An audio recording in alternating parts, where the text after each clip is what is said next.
Fala pessoal, eu espero que vocês estejam bem. A OpenAI acabou de lançar o O1 Pro e tá dando o que falar aí na internet. Primeiro pelas características dele, mas especialmente por uma característica em particular muito importante. Vem comigo, vamos dar uma olhada nisso. A OpenAI acabou de lançar o O1 Pro. Por mais que muitas pessoas estejam falando muito bem desse modelo, ele tem um problema crítico, que é o preço. Então vamos dar uma olhada primeiro no que as pessoas estão achando do modelo. Esse usuário aqui do Twitter falou que ele pediu para o modelo O1 Pro implementar 6 coisas que ele tinha no to-do list do projeto dele, que ele pensou por 5 minutos e 25 segundos, modificou 14 arquivos diferentes, recebeu 64.852 input tokens e colocou para fora 14.740 input tokens. Acertou 100% de tudo e economizou 2 horas de trabalho para ele. Eu tô falando que é absurdamente poderoso.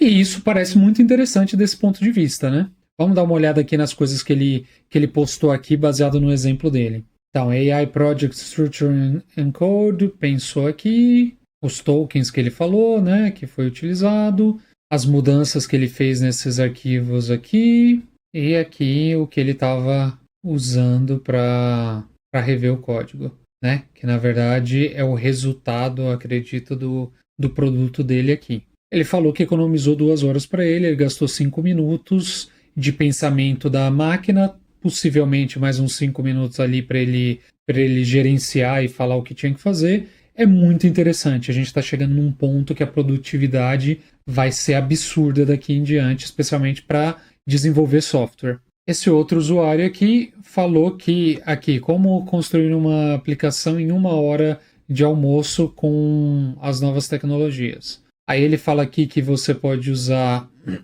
Git.js para transformar seus documentos e seu repositório em .md, Markdown File, né, que é um formato comum que as inteligências artificiais utilizam, fazer o feed MD, né, que é o resultado disso aí, mais uma ideia grosseira do que tem usando ou o OnePro ou o Grok 3, colar tudo isso no cursor, deixar o agente transformar essa ideia num MD checklist e executar o checklist step by step. E aqui ele dá um exemplinho de 18 segundos, vamos dar uma olhada. Então, basicamente, tá aqui no Linux, tá aberto aqui, vamos ver.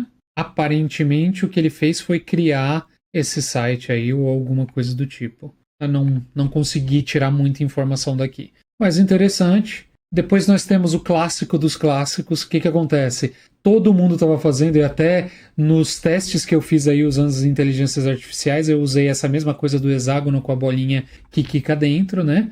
E com o O1 Pro, esse usuário aqui falou, ó, tinha que fazer alguma coisa um pouquinho mais pesada que aquele lá para testar de verdade, e ele resolveu fazer isso aqui. Eu não sei exatamente qual foi o prompt que ele usou. Esse outro usuário, usando o Gemini 2 Flash, usou esse aqui, criou esse aqui.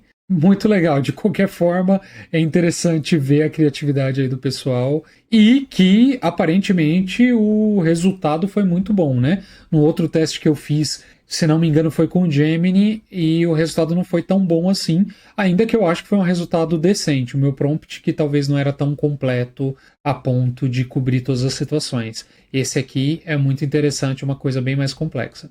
Mas aí, basicamente, se a gente entra lá no site da OpenAI e vai dar uma olhada no O1 Pro, né? É uma versão do O1 com mais compute for better responses. Basicamente, estão dando mais tempo de inferência para ter mais capacidade com ele.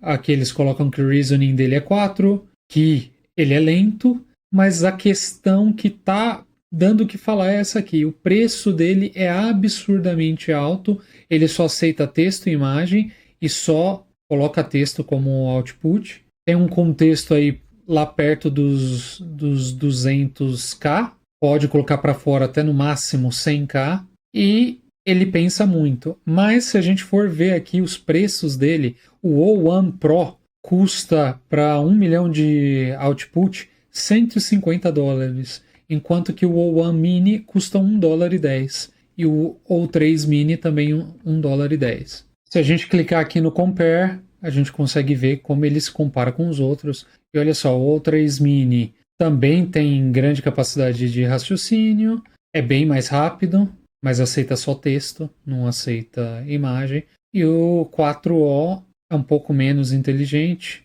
um pouco mais rápido e aceita texto. A questão aqui gritante é o custo. 150 em input e 600 em output contra 10 aqui do 4O. O que é absurdo e fez alguns usuários do Twitter ficarem revoltados. Praticamente o nosso bom e velho Min Choi aqui, ele fala que it's over, ou one pro pricing.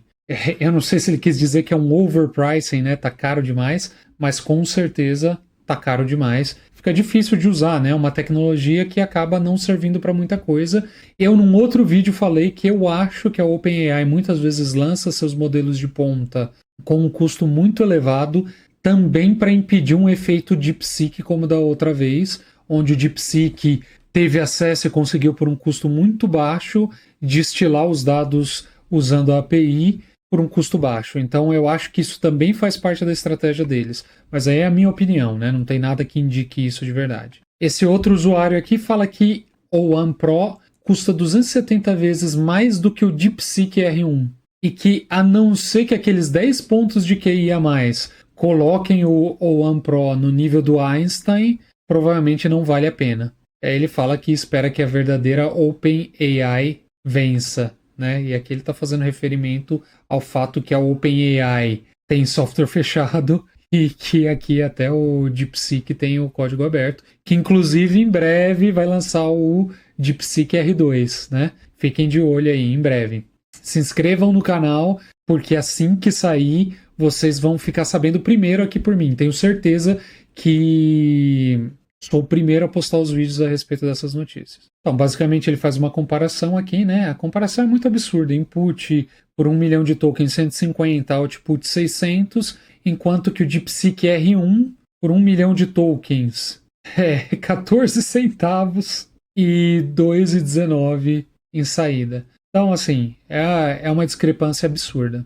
E por último, mas não menos importante, né? Esse usuário aqui está falando que talvez é só ele, mas as métricas não parecem tão boas assim para justificar um aumento de preço tão expressivo.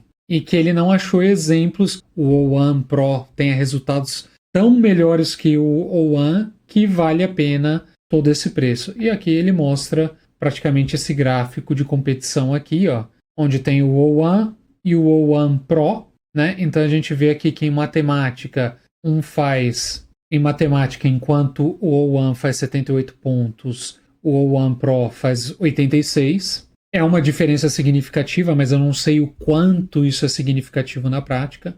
No código competitivo, ele praticamente empata, estando um ponto acima. Nas perguntas de nível PhD, ele está aí 3 pontos acima, mas muito perto.